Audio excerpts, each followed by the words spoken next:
and I took Lake City by quote-unquote $1 billion in the play-in game. On the North Idaho Prepcast, we're all about that North Idaho life. Man, you talk about Wallace and what they've been able to do this year. Quietly just being, the steady stalwart up north in district. Don't know what happened to our intro there. It just glitched out at the last second. So anyways, hi, welcome in. It's the North Idaho Prepcast on IdahoSports.com, where we're breaking down the biggest stories in District 1 and 2 athletics week in, week out in the great state of Idaho. My name is Brandon Baney. Let's bring on our North Idaho resident and expert. It is Ryan Scaggs.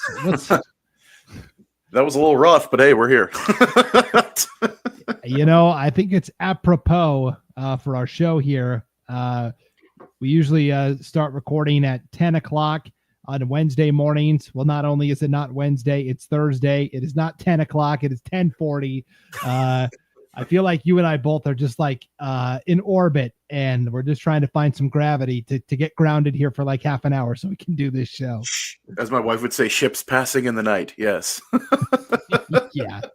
Yeah, no doubt about it. The North Idaho Prepcast. We do this live on the IdahoSports.com YouTube channel, Facebook page, and X account. You can watch anytime on replay at those three destinations as well. You can also listen to the North Idaho Prepcast at IdahoSports.com or wherever you download and subscribe to podcasts. And the North Idaho Prepcast is brought to you by Whoopah, Cornerstone Insurance Northwest.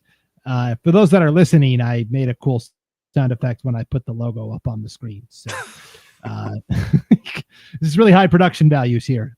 Cornerstone Insurance NW.com, from airplanes to Airbnbs and everything in between. Cornerstone Insurance NW. Airplanes, Airbnbs. Ryan, what about airboats?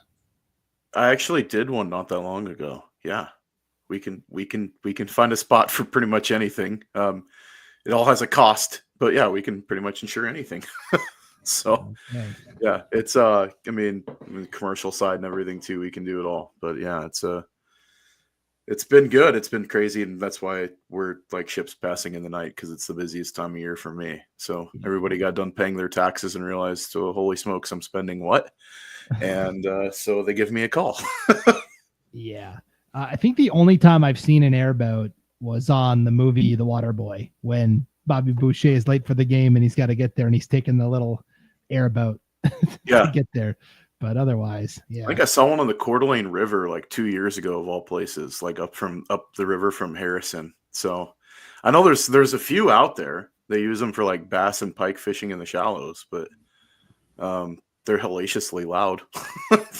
they're crazy, but it'd be a trip to be on one. It'd be fun. Yeah, for sure. So we will get into it, because it was a busy week in North Idaho athletics, and it will be from now until really the end of May to conclude the school year. Priest River was kind of the spot to be last week. I mean, it is every week. I know Max Oswald from the Bonner County Daily Bee is always reporting on what's going on in Priest River and Sandpoint, but man, Priest River hosted the Priest River Invitational for golf and the Priest River Invitational for track and field. We'll get to both of those. Let's start with the golfers, where Priest River not only hosted this tournament, Scaggs, they won it, led by individual medalist Palmer Coleman, 2 under par, 69.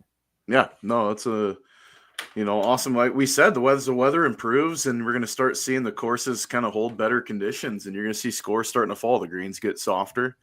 You don't get, as many shots going into the fray, which and these guys, more obviously practice makes perfect, but you'll see scores continue to drop as we get later in the year. But yeah, Paul McCormick's been awesome. And, you kind of look at the competition within the league of, Kellogg, Priest River, a lot of those golfers kind of going back and forth, neck and neck through that season. It's been really cool to see, the way things are shaking out up north with small school golf. It's extremely competitive.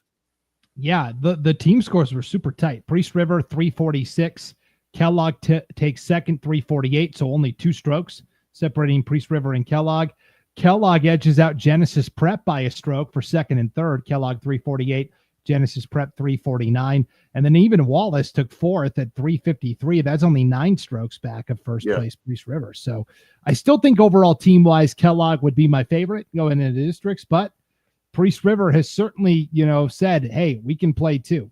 I'm telling you right now, too, Genesis Prep's going to be a team to keep an eye on. I mean, their scores have, I think, dropped more consistently than any other team. And so, I mean, they're playing better golf as the season's gone on.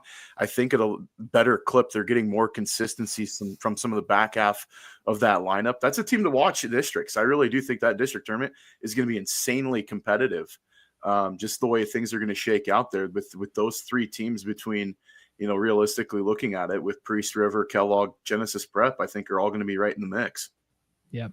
On the girls' side of the Priest River Invite competition, Bonners Ferry wins the team title 444. Lapway took second, only 10 strokes back. We haven't talked a lot about Lapway golf this year on the girls' side, but boy, led by individual medalist Madden Bisbee, who we recognize, of course, from basketball season. She shot a 91 to take home individual medalist honors on the girls' side. Pretty good. Yeah, athletes are going to athlete, man. I think, you see that translate. I don't know how basketball translates to the golf course other than the mental, fortitude and everything else, being able to keep your mind in things and, overcome the yips. And you see it translate. One cool thing about Lapway, I mean, obviously the Nez Perce tribe bought a really nice course in Clarkston, and it was the old Clarkston Country Club. Now it's the Red Wolf golf course or golf club, something like that. But they poured a bunch of money into that to make it was pretty good course historically, and it's even stronger now. So that's pretty cool to see that, Lapway gets access to that course, and they've hosted a couple tournaments there this year and last year. But, it's the growth of golf. It's kind of, my grandpa would be super stoked because he was a huge golfer and he loved golf because it's something you can do your entire life. But to see golf growing in all the nooks and crannies within District 1 and District 2, especially at the small school level, is just awesome to see because we've got so many phenomenal courses in our area. I mean, that's the cool benefit of being a high school golfer in North Idaho is you get to play, all the ins and outs and all these off the beaten path courses that are amazing. And, Priest River is another fun course to get up to. I mean, you can play low score. It's pretty forgiving, but there's just a ton of opportunity. Yeah, and I should mention this tournament, the Priest River Invite, was played at the Stone Ridge Resort course. Even better yet, that's an awesome course. Yeah. Yeah, over in Blanchard, where my best friend growing up, his parents had, I guess they still have it, because Stone Ridge, for those that don't know, Stone Ridge is like a timeshare resort. So, everybody that's got it, you get the joint for a couple weekends a year is usually what it equates out to. So my best friend, his parents have a timeshare at Stone Ridge. So I got to tag along every once in a while. And beautiful resort, beautiful golf course. Definitely. Oh, it's just a gorgeous setting. Yeah. And then, I think they've got a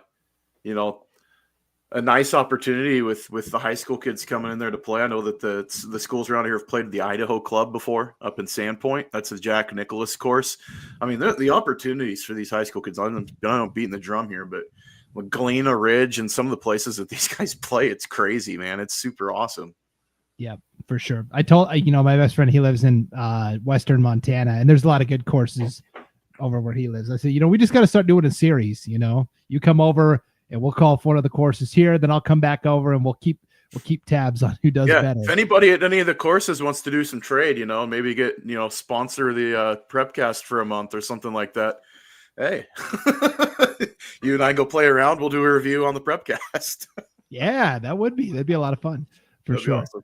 Yeah. So no doubt, a lot of good golf up here in North Idaho, to no one's surprise. Okay. Priest River Invite for track and field also took place this past week.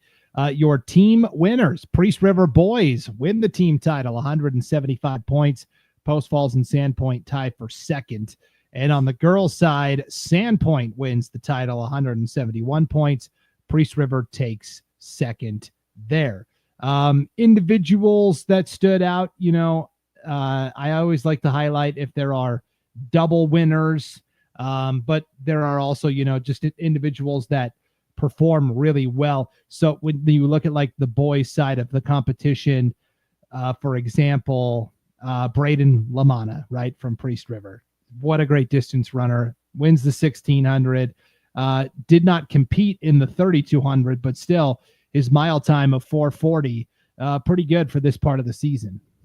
Yeah, no, I mean, it's, I think you're really going to see it probably in the next 2 weeks where, this is the time of year now where times coming in are just going to start to absolutely plummet, which is going to be cool to see. You're starting to get in mid-season form. These distance runners are really starting to get their clip.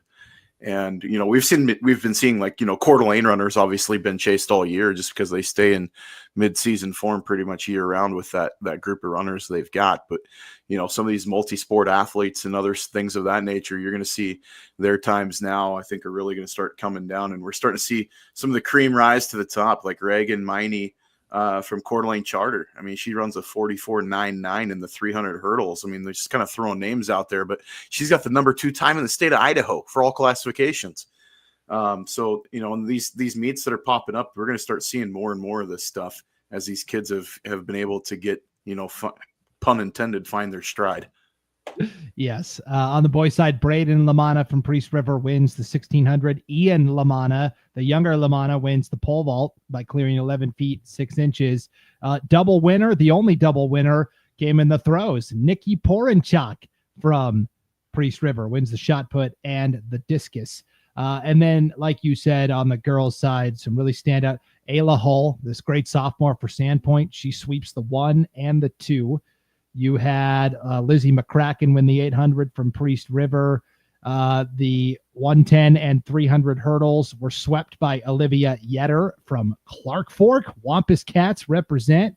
You also had some pretty good performances in the throws. We did not see Jetta Tate. We said her name wrong last week. Yes, Jetta Tate from Sandpoint compete in the javelin, but she still has the top mark in the state. And so it's just really fun to see these athletes come down the home stretch here now into May. Yeah. And one more note about Braden Lamana too, looking at his time in the 32, he holds the number 1 time in the 32 in 3A by 10 seconds. So, I mean, if these other guys are going to have a hope of catching him, they're going to have to really be on their game because he is on the absolute tear right now. Yeah. 10 seconds in a distance race is like an eternity. That is dominant for sure.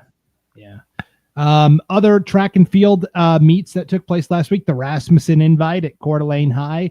This is always kind of the who's who of the 6A, 5A IELs. Coeur d'Alene sweeps 223 points on the boys' side, 182 on the girls' side. That is, over 200 points for the boys. That's doing work. Yeah, I mean, you see the dominance there, though, in the distance, probably owning, looking at the 800, 1600, 32, and then the distance relays. I mean, good grief, you're spotting yourself a nice little cushion just in those events alone. Yeah. Double winners, Hasham Aliyat from Moscow wins both hurdles races, the 110 and the 300, 41.84 in the 300 hurdles. That's a pretty good time there. Mm-hmm. Did we have any other double winners? We did not, but all of the kind of the leaders in the field events that have done so well all year, kind of continuing that trend. You look at like Cole Arland from Lewiston in the javelin, 166 feet, 10 inches. Ben Roth from Lakeland clears 6'2" in the high jump. And then like Kaysen Miller from Lake City in the long jump, 20 feet, 11 inches. That's pretty good on the boys' side. Yeah, pretty darn good. On the girls' side, we had Sapphire Ruel, great sophomore from Lakeland. She sweeps the 1 and the 2. So I'm just thinking ahead to like districts, and you've got these 2 sophomores, one from Sandpoint, one from Lakeland, both excel in the short sprints. Would love to see the head-to-head matchup there. You had Olivia May from Coeur d'Alene win the 800, 224.50, won by 4 seconds, which again in a distance race is pretty substantial. Matea Nunn, of course, from Moscow, sweeps the hurdles races. She is a favorite, not just in the Inland Empire League, but state. When she goes down to state, she's got a good chance to come home with 2 golds in both hurdles races. There. And then if we look at like the field events, Kelsey Carroll from Coeur d'Alene wins the shot put and the discus. The javelin is won by Lewiston's Kara Stanger. Matea Nunn also won the high jump. So she won both hurdles races plus the high jump, cleared 5 feet, 4 inches. She won on criteria over Kimberly Preby from Coeur d'Alene there. So overall, pretty good competition there at Coeur d'Alene High as well. Yeah, I think the one notable absence was Post Falls at that meet. You know, you kind of look at, if you want to look at the whole 6A, picture in track and field, like, we're going to probably see that show up in the next couple of weeks. But, not having that there, I think some of the competition within, especially the relays for Post Falls, the times they're clipping in right now on the 4x2 and 4x4, that trio or quadruplet of, sprinters for Post Falls on the boys' side, especially, they're within now under a second off the lead. I mean, that's just cleaning up your exchanges, and they're right in the picture for the number one time in the state within that 6A rank. So, yeah. It's going to be fun to watch the thing as it kind of winds down, because there's not much gap between a lot of these athletes in the track and field events.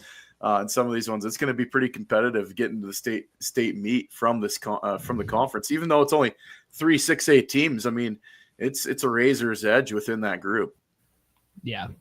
It's going to be really tight as we do get it further and further into the season. And then, like, from the 6As, we're going to swing all the way down to the 1A, 2As. The Whitepine League championships were held in Cottonwood this past Saturday as well. And, we've been talking all year about the Prairie girls and how great they look and a good chance to go down and win state. And, the Prairie boys who just missed out on, finishing with the trophy last year. And then Logos says, hey, don't forget, we're the defending girls state champions. They win by 7 points over Prairie on the girls' side, 213 points for Logos, 206 for Prairie. Kamei a distant third, 64. So pretty much Logos and Prairie got all the points on the girls' side. And then Logos flexing their muscles on the boys' side, 239.17 points. Troy was next. They didn't even crack 100. Yeah, no, it's been impressive to see. We kind of, I don't want to say we lightly skipped over Logos. We acknowledged them that, like, yeah, they're the defending champs and everything. And not so fast, my friend. They step back in and they snag the title at the meet, which is awesome to see. And I think that competition within the league is so overwhelmingly, state. You look at it statewide. How does that translate to the state meet? If you compare those times, I mean, it's going to be coming down to one of those two teams for the state championship, in my opinion. That's just my opinion.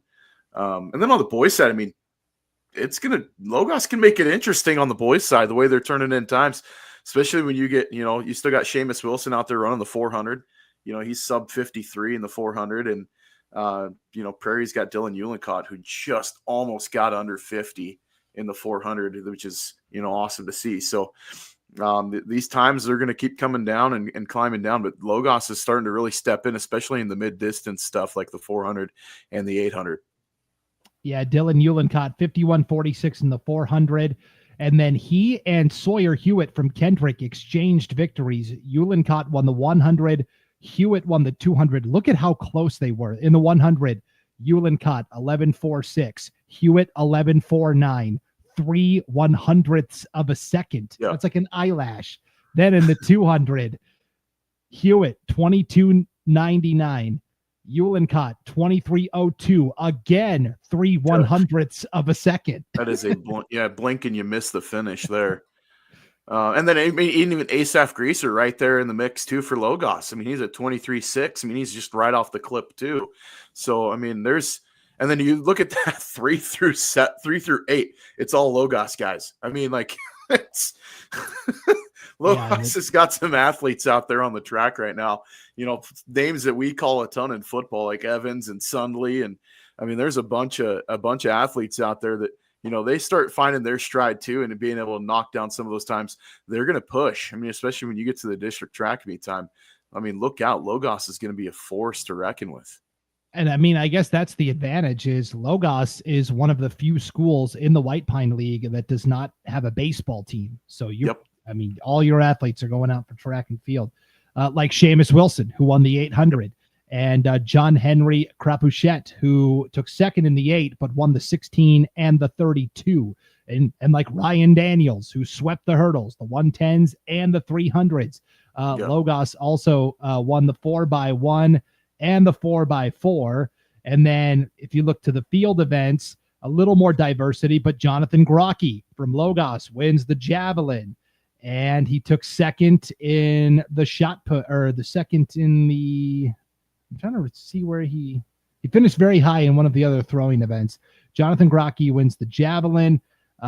You also had Sawyer Hewitt from Kendrick win the long jump, and Landon Sneap from Kendrick win the triple jump there. So yeah, Logos boys, based on this, I'd have to say are strong favorites at districts. Kamei is always tough as well, but yeah, it's going to be interesting to see. And then the girls' side, I mean, Logos sweeps the top 3 spots in the 100.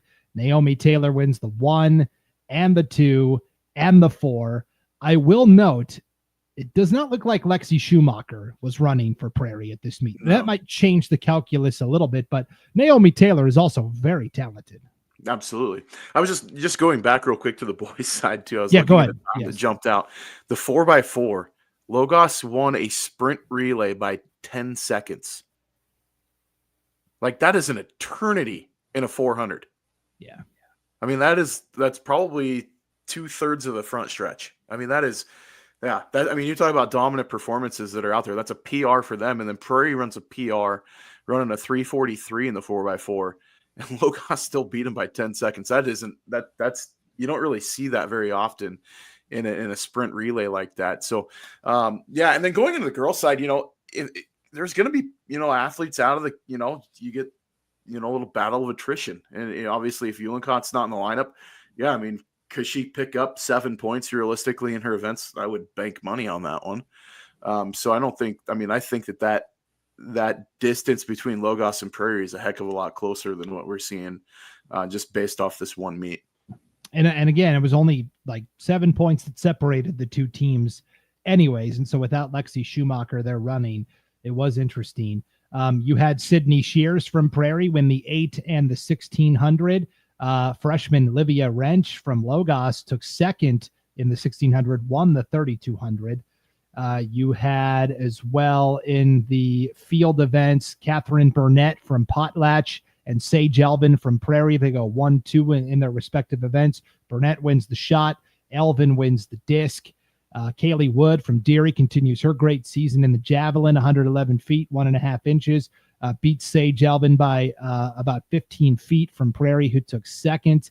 And then look at the jumps won by all freshmen. High jump, Cadence Carlson from Potlatch, freshman. Pole vault, Blake Uhlenkott from Prairie, freshman. And then the long jump and triple jump won by Avery Lux from Nez Perce, both events there. And she is a freshman as well. Yeah, a little bit of a youth movement there in the field events. So, and you've got like a who's who of athletes within that group too. I mean, with Chloe Greaser and Emma Crow, not even on the podium. I mean, that tells you the level of athletes that these small schools have showing up in these meets. It's going to be great to see these youngsters, grow up. And I mean, how far can it go as freshmen with more time left in this season as well? I mean, you got Cadence Carlson from Potlatch winning the high jump at 5 feet. Maybe she's got another couple inches there. Like, you never know, and that's the wild thing about all of this. So, yeah, it's pretty awesome to see. Yeah, pretty fun. Okay, before we get to baseball and softball talk to wrap up, let's talk tennis really quickly. Here is our good friend Sean Kane from the East Idaho Prepcast, head tennis coach at Century High School as well. Hey, guys, on a bus to Boise, capital invite this weekend, 33 teams, kids singing, karaoke on the bus. And thus concludes our tennis talk for this week.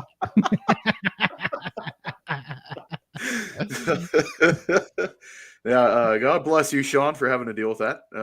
Some things, I don't know, like bus trips are always a fun time getting to know your kids, but sometimes the noise just gets to be a bit much. So hopefully he's got some noise canceling headphones and he chooses to listen to us of all things, because that sounds better than karaoke on the bus. So that's a little relative comparison there, that it's like, I'd rather listen to Ryan and Brandon flap their gums than listen to kids scream on the bus.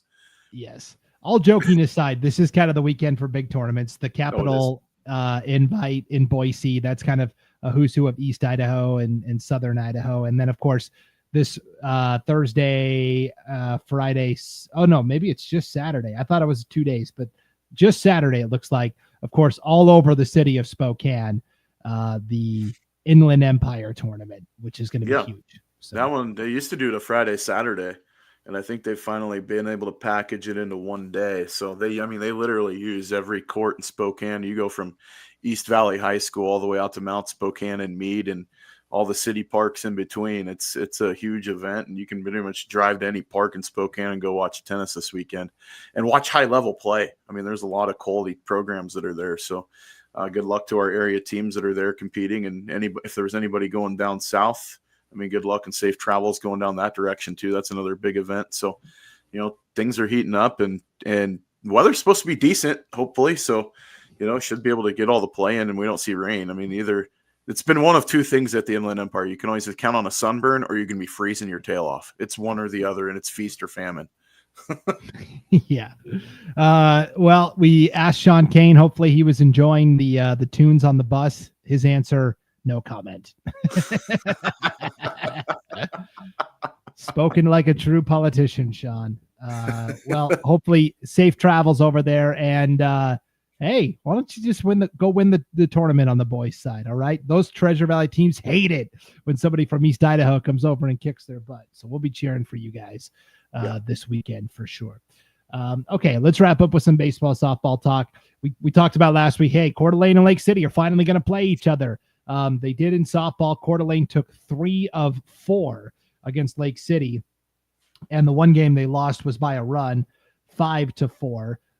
3 of the 4 games pretty close, within 3 runs or less, but Coeur d'Alene still in the top seat, 11-1. They wrap up with 2 games with Post Falls today, and then 2 games with Lakeland on Saturdays. They haven't officially clinched the regular season title yet, but they can with basically 1 win over their last 4 games, essentially. So that's what we're keeping an eye on there. And then on the baseball side, Coeur d'Alene and Lake City, maybe a little more evenly matched there. We had the doubleheader last Thursday where Coeur d'Alene swept it.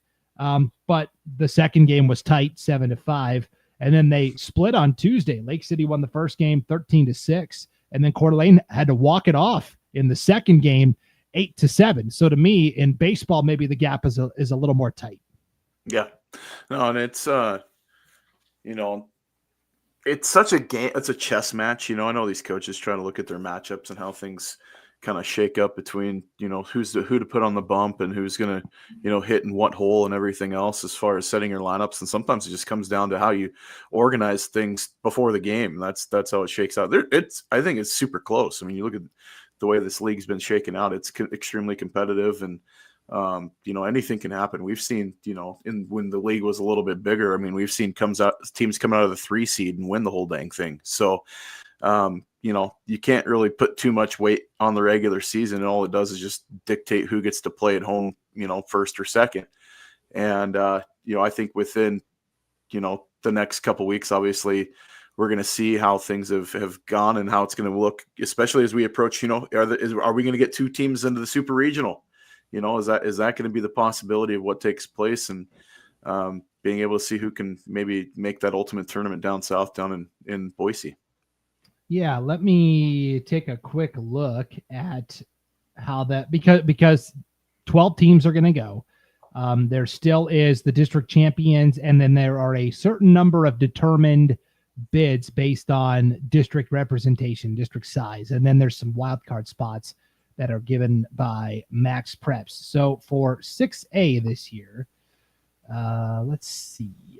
6A. By the way, I got a correction on tennis. It is Friday and Saturday in Spokane. So okay, I thought it was 2, but then some of those untrustworthy sites in Washington that I was looking at told me it was Saturday only.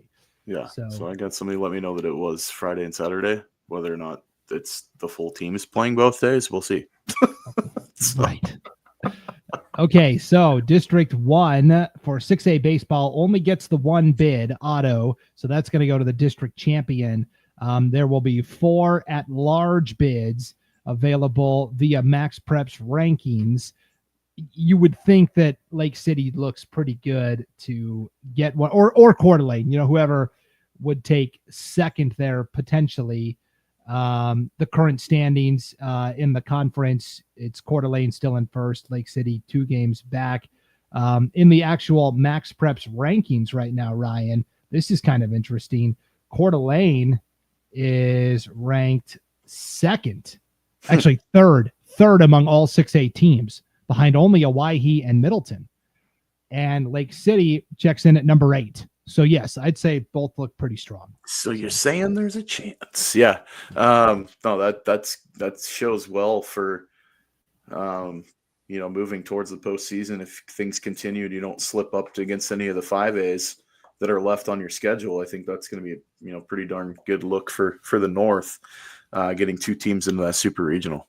I like our chances too. I think it shakes out the way it would. It would be a pretty good shot at getting one. At least one of those teams would end up making it to state. Yes, definitely. Okay, 5A baseball. The district only gets 1 bid to state out of that Inland Empire League, which is that doesn't make any sense. Like, come on, it's a 4-team league now. Like, I know, right? It's frustrating for sure. We're gonna stop at every baseball classification just because for a lot of these teams, the regular season is over. They've had to start district tournaments will start kind of like next week because there's an extra week of postseason competition. Softball still has some runway, so we don't have to talk as much about postseason implications and things like that. Moscow did win the regular season title. They went 11-7 in IEL play. I got to be honest, I was a little worried. They got swept by Sandpoint last Saturday. They lost a pair of one-run games in Sandpoint, 6-5, 7-6. Well, they turned around on Tuesday and they sweep Sandpoint at their place 15-5 and 7-1. So Moscow enters districts as the favorite. Only 1 bid available, as we said. There are 4 at-large bids available via the wild card, as we said. And if you look at the current Max Preps rankings here for 5A baseball, Moscow is ranked 6th. Sandpoint is ranked 9th. Lewiston is ranked 13th. So Lewiston, I think if they want to really assure themselves, they got to go win the district title. But otherwise, I think Moscow, Sandpoint feel pretty good about getting one of those spots. Yeah, and you look at it, Bonneville and Valley View have been pretty solid. But outside of that, it's Moscow's got as good of a shot as they had last year. I think their schedule's been probably tougher than, 1 through 5. I think the schedule's been as tough as a lot of those other teams, if not tougher, just based on playing the 6A schedule up here too, with Coeur d'Alene and Lake City being on your schedule. 13-9. It's like, hey, they're over 500 and they had to split with the 6A teams for half their schedule. That's a pretty darn good look for the Bears. And that's it. We know what that team can do: hitting, pitching, fielding. They've got all the facets covered. They're going to be fine. I think Moscow's going to be all right. Sandpoint is kind of the team to keep an eye on because they're sneaky, streaky, but they can still play pretty good ball. And they're going to be, obviously slipping up against Moscow yesterday, but it'll be interesting to see if Sandpoint can get into that big tournament, the big super regional, if they can make some noise there. Lewiston's got a lot of uphill in front of them. They've got some tough sledding, and that's going to be a hard one to overcome for the Bengals to find their way in. They're going to have to, like you said, sneak out the district championship. They've got the talent. But the schedule has just been really tough on Lewiston this year too. With, I think, the competitive balance within 5A has been tougher than a lot of other leagues in the state. Yeah, Bonneville's really good. Twin Falls, it's a team that is. I think Twin Falls might be, just looking on paper and stuff. Them and Moscow are the 2 teams I'm kind of looking at as really bona fide contenders. Bonneville's in there too. I got to be honest, Valley View, I'm not buying it. I know they're 21-1. I think that conference is very weak. And they got to prove it to me, I guess, is how I would put that. So, this is the most wide open of any of the classifications for baseball. I believe that they lost to Bishop Kelly yesterday too, if I'm not mistaken. So, that ranking was from last week because they've picked up a loss since then. Yeah, they lost to BK 12-3. Yeah. So, like you said, are we buying BK sneaky then out there? Because BK's in the mix as well. So, and then, that's going to be the interesting thing there's a lot of ball still in front of you. But you just got to take care of business. I think when you get in the box, that's obviously you just got to, get your hacks in and play good defense behind what you've got. But I still like Moscow's chances. kind of, I don't want to say it's a team of destiny, but they won it all last year. They've got the pedigree with a lot of those kids back in the lineup this year. That's going to be a tough ball club to get out. But, if you kind of look scoreboard watch from around the state as far as who's playing better competition week in, week out, the North, I'm kind of stunned that their max preps rankings aren't a little bit better just based on how the 6A has been. So, yeah. Well, that's not to beat the dead horse, right? 4A baseball, one bid from the Intermountain League. That makes sense. Only 2 teams. Sure. When we look at the rankings, Timberlake checks in at number 7, Bonners Ferry number 12. So really, this is kind of Timberlake's, and Timberlake is the team to beat. No question about it in that district. So Bonners would need to probably win districts or hope that somebody else really stubbed their toe and maybe they could move up, but they would be in, quote unquote, at number 12 right now. And I don't want to do soul crushing or anything like that, but 1 through 5 are all really good. So Fruitland, Coal Valley, Homedale, Marsh Valley, and Sugar, all really good teams. So you find your way into the tournament, there's gonna be quality ball clubs there.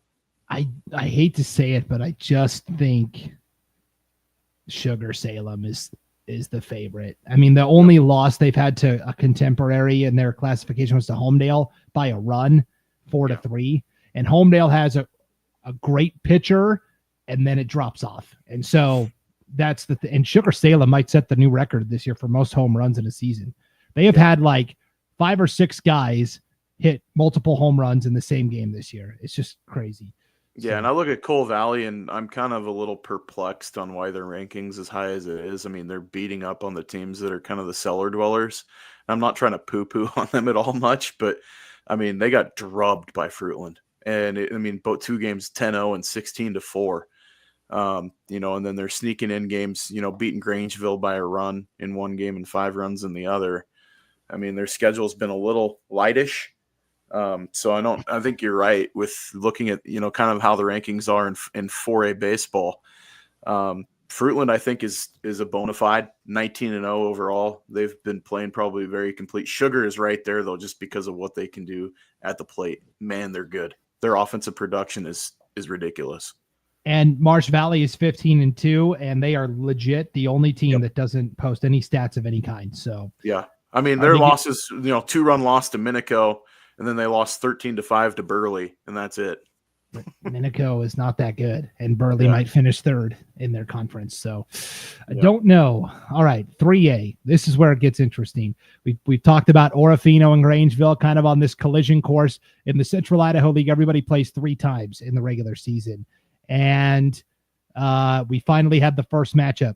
Orofino beat Grangeville pretty easily. Then they played a doubleheader yesterday. Orofino swept that. The final scores were 7-5 and 18-9. Yep. So, Grangeville put up some runs, but man, Orofino still, and they are the number 1 ranked team in the Max Preps rankings right now, the defending state champs. This is a district that gets 2 bids to state, and then there are the 4 wild cards. So right now, Orofino is 1, Grangeville is 4. You can pretty much book those 2 teams into the super regional, I think. The question then becomes, could a 3rd team get in? St. Mary's, despite being 3-12, is 14th in the rankings. So it's not like inconceivable that they could move into that top 12. But there is a significant averaging almost 13 runs a game. It's impressive. And really, it's Orofino and Grangeville. Like those are the 2 that I think are going to go to the super regional. So. And the 3 losses that Orofino's got, 1 to Moscow, playing up a couple classifications against the defending state champs. And then they've lost 2 to Colfax and a Washington team that's one of the top teams in the state of Washington in their classification. So, this Orofino team's legit. They won by a couple football scores in some of their games too. So, and those were league games. So, this Maniac team's complete, in my opinion. And you said out of that conference, I really do. It's Orofino, Grangeville. Grangeville's going to have to get a little bit more pitching if they're going to throw handcuffs on Orofino and hope to knock them off in a district situation. But, and that's not saying Grangeville's bad. Grangeville's a pretty good team. It's just Orofino is just, I think, complete. Right. Okay, and then let's wrap up with 2A, our favorite Whitepine League, where Potlatch and Kendrick still the teams to beat. Potlatch is 11-1. Kendrick is 12-1. The way this postseason works, or excuse me, Potlatch is 13-2. Kendrick is 14-2. The way this works is 2 teams from the north automatically clinch, 2 teams from the south automatically clinch, and then the remaining 4 spots are all via Max Prep's wild card. And so really what it's going to be is 6 from the north, 2 from the south. Like, that's just how it's going to go. Yeah, Whitepine's got 7 out of the top 8. Yeah. North Star Charter is the lone team, and they are the clear favorite down south. They're 13-2, and they're ranked 6th. Yeah. That's as high as they can get. So really, here's what it's going to look like. And then they get seeded based on Max Preps. And it's a 3-game series. Instead of a 12-team super regional, it's 8 teams. 1 hosts 8, 2 hosts 7. So right now it would be basically Potlatch hosting Glens Ferry in a best of 3. I like Potlatch there.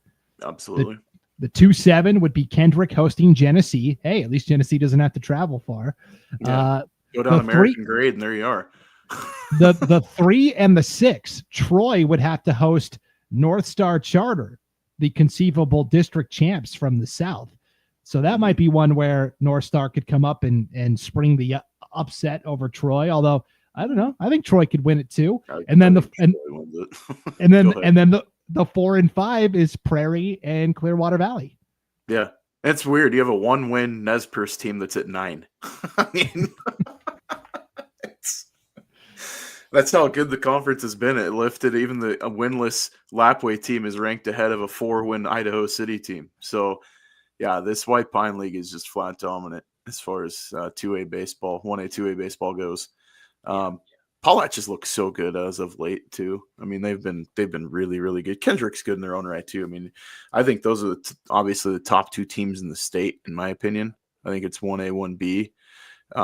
Troy's in the mix, obviously, but yeah, it's been really those 2 teams, in my opinion. You know, Troy's nipped Kendrick. You know, they got him 4-2. You know, last week or week before last, and then Potlatch beat Kendrick 11-2 on Tuesday. So, but then Kendrick beat him 10-0. So it's kind of like, you know, flip a coin at a certain point. You know, and you want to see another test. Kendrick gets another swing at Grangeville coming up today. Really, the question is, every one of these teams has an ace, and the question is, can your number 2 and your number 3 produce? So like Potlatch and Troy played earlier this week. It went to extras, 8 innings. Potlatch walks it off. Each team pitched their stud. Logan Carpenter for Potlatch. He went all 8 innings, got the win. Dom Holden pitches for Troy, went 7 innings, and then they had to turn it over to the bullpen, and that's where Potlatch squeezed out a run and won 4-3. Troy is in the midst of just an absolutely brutal stretch of games right now because of Mother Nature and weather postponing so many of the games early on. Check this out. 21st, that was Monday. Monday night, they're at Potlatch. The very next day, Tuesday, doubleheader with Prairie. They're out of pitching. They lose both those games. Well, they had an 8-inning game against Potlatch. That went to extras. Yeah. Yes. So Monday, game at Potlatch. Tuesday, doubleheader with Prairie. Thursday, today, doubleheader with Nez Perce. Friday, doubleheader with Clearwater Valley. They get the weekend off, and then Monday, doubleheader with Lapway. So that is 1, 2, 3, 4, 5, 6, 7, 8, 9 games condensed into basically a 10-day period. Yeah, I mean, really, that's almost, that's just a week. Yeah. It's literally a week. Yeah. Yeah, that's a brutal stretch for Troy. And, you know, it showed. They ran out of gas against Prairie. They lost 18-8 in the first one, then just got absolutely boxed in the face 21-2 in the second game. You know, their moxie, I mean, it's going to show is that, obviously they're just going to have to take care of Nez Perce today. But Clearwater Valley is going to be an interesting matchup. That game tomorrow, those doubleheader tomorrow is going to be real interesting because Clearwater Valley's got, something to play for too. They're trying to jump, in that Max Preps rankings and try to possibly even host a playoff matchup, which would be awesome to see if they get a team to come to Kuski. But yeah, that's gonna be. I mean, there's a lot at stake still for Troy. Obviously, they've got a lot in front of them. That can really, you don't want to get snake bit just by going that extra inning game on Monday. Yeah, and then as a reminder, the district tournament will start next Wednesday. The top 2 seeds get the bye and automatically advance to the double elimination part. So it sure looks like Potlatch and Kendrick are basically assured of spots there. And then 3 and 6 and 4 and 5 will play play-in games basically. And so there's one thing people haven't really talked about, and for Kendrick, they can do something that I can't remember when it's been done. I'm sure it hasn't been too long, but when has a school won the Triple Crown? When have they won in football, won in basketball, and won in baseball all in the same season?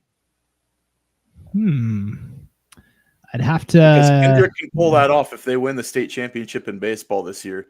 They could have won a state title in all 3 sports. Yeah, and you would think it would happen at a smaller school as opposed to a bigger school. I can't remember when it's been done. I'm sure it has before, but I can't remember when. It's okay. We'll have to. That's your little Brandon Baney homework, I guess, because you're the stats guru. But stats Baney. Yeah, like I got time for homework. I'm just gonna go on. Here's how my homework's gonna go. I'm just gonna go on Twitter and ask, "Hey, does anybody know? And could you just tell me and do my work for me?" That's how I'm gonna do it. Yeah. Gotcha. I was just curious, like if somebody's watching out there, do you like somebody needs to get a hold of Denny Grubb or something like that down in Lewiston, because that guy knows absolutely everything about everything when it relates to sports within, the especially District 2. But yeah, that's a question I want to find out. Like, when was the last time the teams won a Triple Crown?